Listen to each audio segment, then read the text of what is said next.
The biggest trend for me is about the whole integration of social media on the mobile platform. To me, that is absolutely stunning. Like, the kind of stuff that you can do when these two come together is absolutely revealing. When you are in a crisis, okay, it's probably the best opportunity for you to innovate.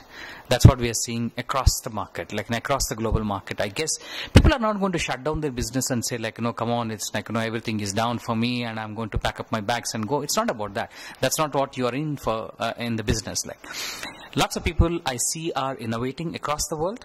And that's what it is. And when you say recession, like, for example, from the country that I come from, there is no recession. For us, it is a slowdown, and slowdown in growth terms. We are still talking about 6-7% growth during the current year, and which is quite substantial for a country like that. And I guess the recession is not going to last longer because, like, today the conditions are far different. It's a much more integrated economy across the world. You cannot afford to have a situation where people are going to hold back and then not do anything about it. And the various stimulus packages are happening across the world, and the market is going to come back. And one thing I would say, particularly again, it's something which is very true and relevant to India, and probably the one industry which is the fastest growing in India, and that also at an alarming pace, is actually telecom business. And we don't see any cut down in terms of expenditure in telecom, guys. They're spending quite a lot, and we see a huge growth happening there. I come from a country which has got 1.2 billion people, okay, which is the great thing about it. Our greatest strength is our population, and we are, like, as I said, like 10 million mobile connections are, like, telephone connections are sold every month. That is a staggering 14,000 every hour, if I take that. And we today, I think about 400 million people in India own a mobile phone. And the pace continues. It's not letting up.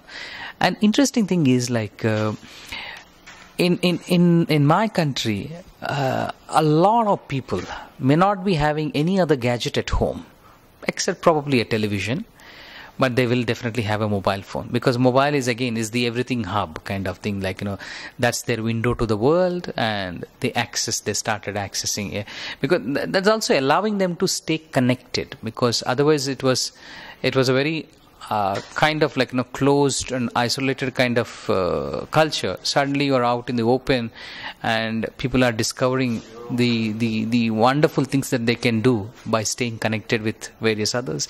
And it's again, as I said, like, while everybody else talks about lots of other markets across the world, start talking about the technological innovations that you can do and how it's a playful thing for you kind of thing. In my country, I will still talk about, like, the biggest thing that a mobile phone achieved. It has become an agent for social and economic change. Like, there are lots of social barriers have been broken, and lots of, like, economic freedom that happened, like, for people, like, people who are earlier deprived access to information, like, as simple as, like, for example, farmers never knew at what price they could sell they produce. Like, they were always the middleman. Like, now with the access, like, that the mobile phone is providing them, they get to know practically on an hourly basis what is the market rate that is growing, and the best price that they could sell it at. Like, this is great. Like, it's contributing straight away into their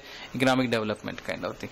So the greater the mobile penetration, I would say, the greater the economic development in the country would be, and that's happening, and we are happy about it.